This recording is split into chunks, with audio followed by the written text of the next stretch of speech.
I knew my ex for almost 10 years. We go back all the way to high school and have been friends. After we graduated, I said it and asked her out, and we became a couple. We dated for almost 6 years before she came to me and told me she was pregnant. I won't lie, I loved her at the time, and this was actually quite exciting to me, so I proposed. She, however, seemed super worried. I sat down and talked with her about it. I told her that even if she did decide to terminate the pregnancy, I would be by her side and still wanted to marry her.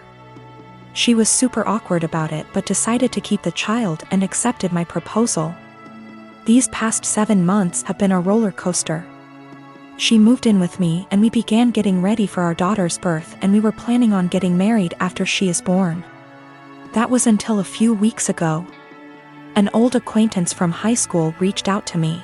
I was never good friends with him, but he said that he felt guilty about letting an innocent man suffer for his and my ex's mistakes. This guy claimed that he was the father of my ex's child and that my ex had been lying to me.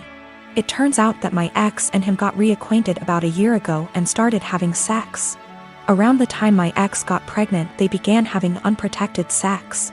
He is not lying about this.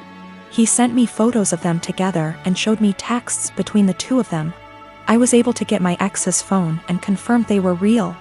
Along with this, he sent me a string of Facebook messages of my ex admitting to lying to me because I make more money than the real father, and she would rather I care for it. Suffice to say, I was pissed. I confronted her, she cried, I cried, it was a mess. In the end, I broke it off then and there and evicted her from my apartment. She's in the process of moving out now, but I have not said a single word to her. I have pretty much told her that I want her out of my life.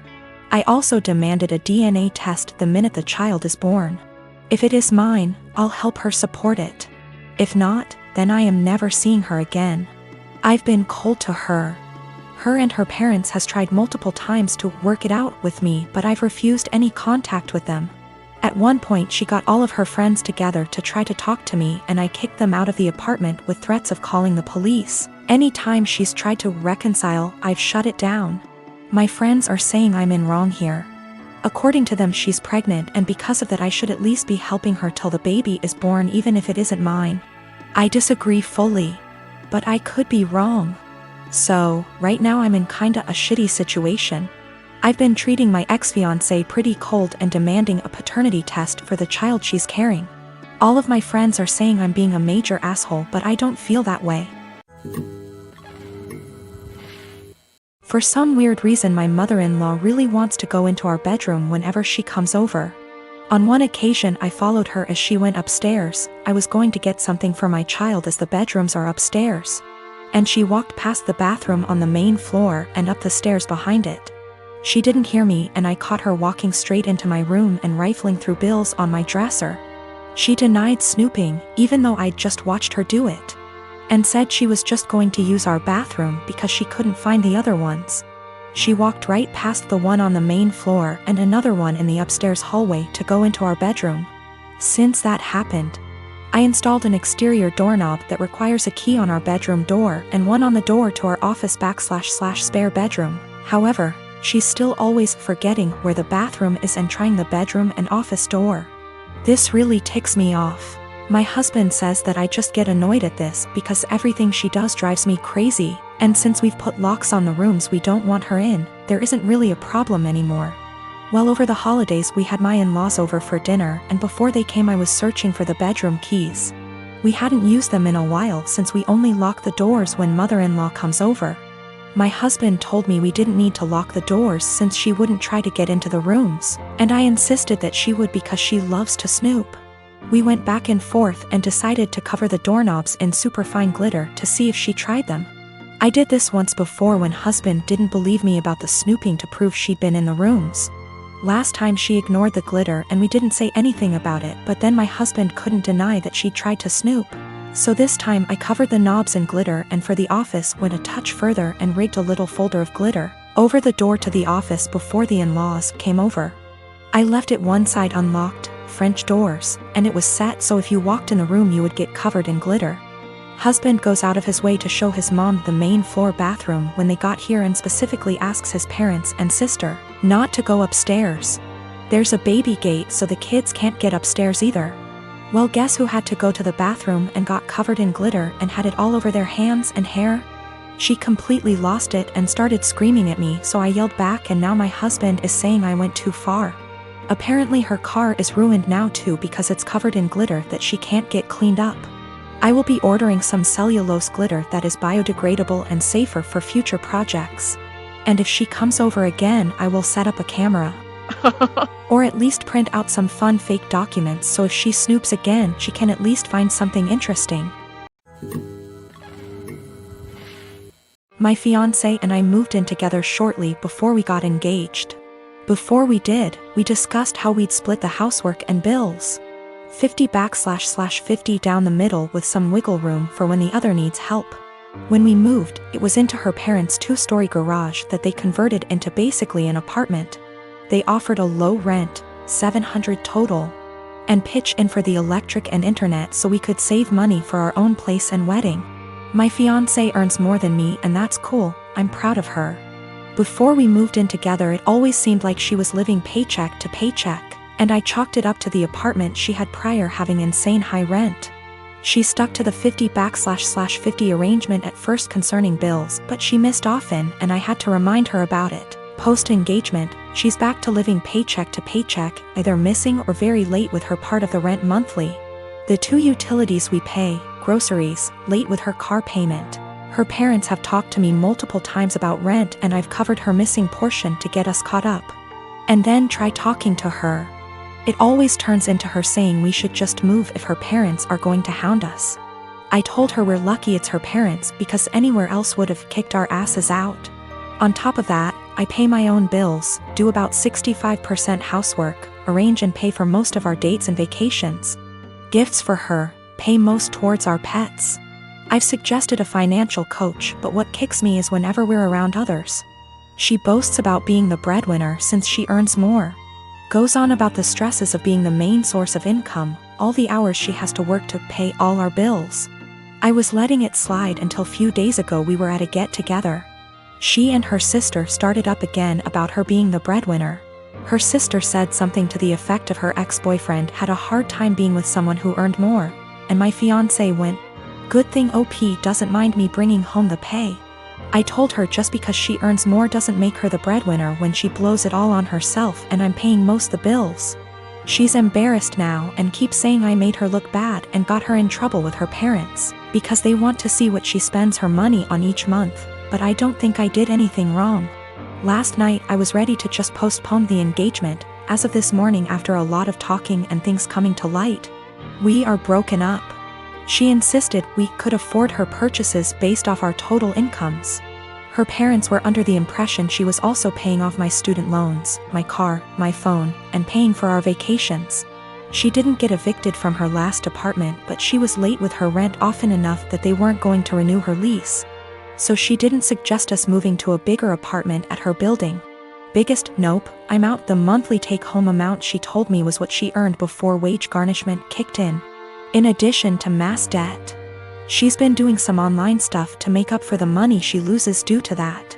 I got the ring back. Since my wife and I got married 3 years ago, things have been off. I know that people grow and change with time, but around our wedding, my wife changed drastically. She bleached her dark brown hair blonde right before the ceremony.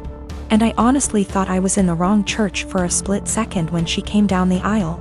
We moved into our house right after the honeymoon, and she went into full domestic mode. We'd shared cleaning duties before, but once we moved into the house, she became insistent on doing everything before I could even get to it. Since this is our first house, I thought it was some kind of homeowner nesting thing, but it never stopped. Her hair color is none of my business, and I think most people would be happy not to have to clean. So I honestly didn't really think much of either of those things at the time. The big thing has always been how closed off she got after the wedding. When we were dating, she'd tell me long rambling stories about her feelings and rant to me when she was upset and all that. And I liked hearing about what was going on inside her head. After the wedding, that stopped pretty abruptly. If I ask her how her day is, she will only ever tell me that it was fine or super. She doesn't talk to me about her feelings anymore, ever, even when I explicitly ask, "How do you feel about X?" She also stopped telling me about anything important that happened to her. About a year after we got married, her grandfather died. Did she tell me she'd lost her grandfather? No. She told me that she had to go to a conference for work on the other side of the country, which I thought nothing of.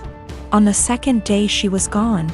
Her older brother texted me to tell me that my in-laws had really missed seeing me at the funeral. When I called her to ask why in the ever-loving hell she didn't tell me, and then lied about it, all she would say was, "I didn't want to trouble you. You have a lot on your plate." After that, she went on a couple of spontaneous family trips. She's really close to her family, so the first time she said she was going camping with her brother at their alma mater. I didn't think a lot of it other than to be slightly disappointed and confused that I wasn't invited. Because her brother's cool and the three of us go camping together a lot. But the second time, I started hearing alarm bells.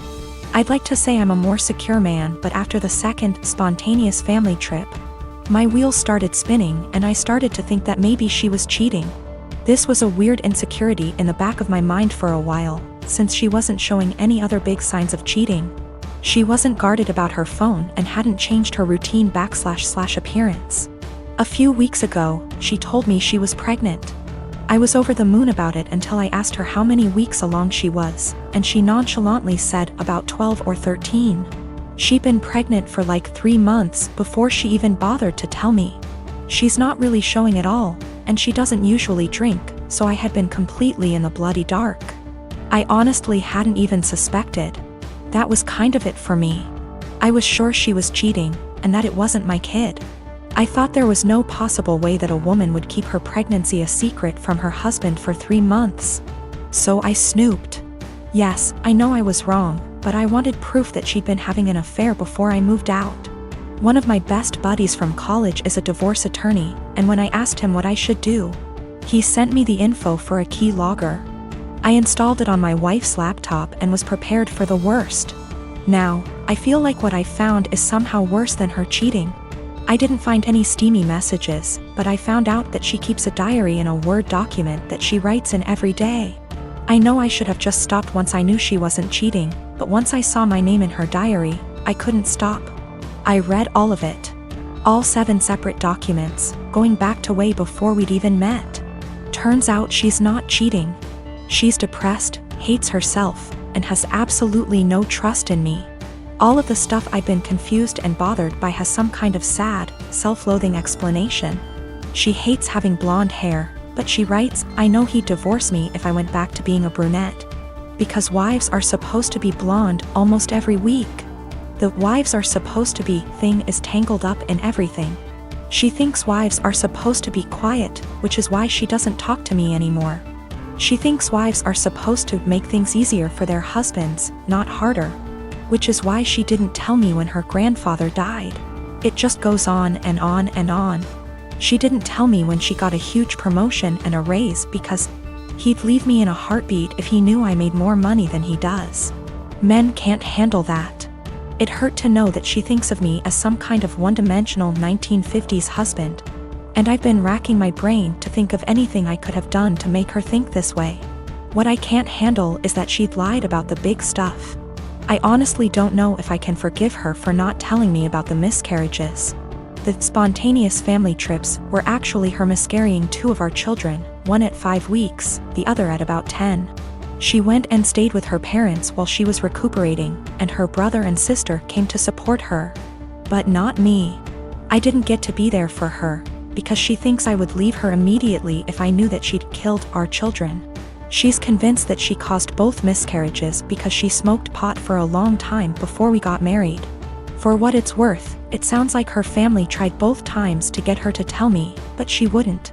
She finally told me about this pregnancy because her parents threatened to tell me she didn't. I'm just absolutely confused.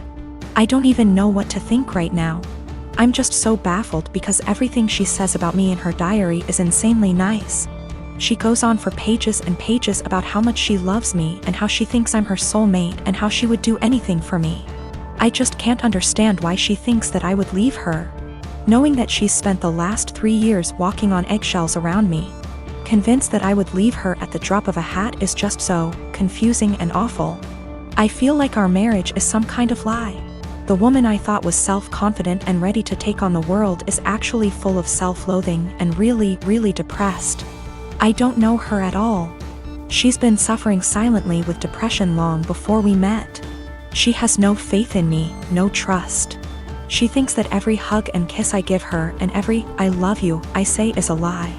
I just don't know what to do. She obviously needs serious help, but I don't know how to get it for her. I can't tell her that I read her diary. If she has zero trust in me now, I can't even imagine what she'd think if she knew if I read 6 years worth of her private thoughts. I feel like I need to get my in-laws on board somehow, but I don't know what to say to them. I know I can't ignore this, but I feel like any move is the wrong move.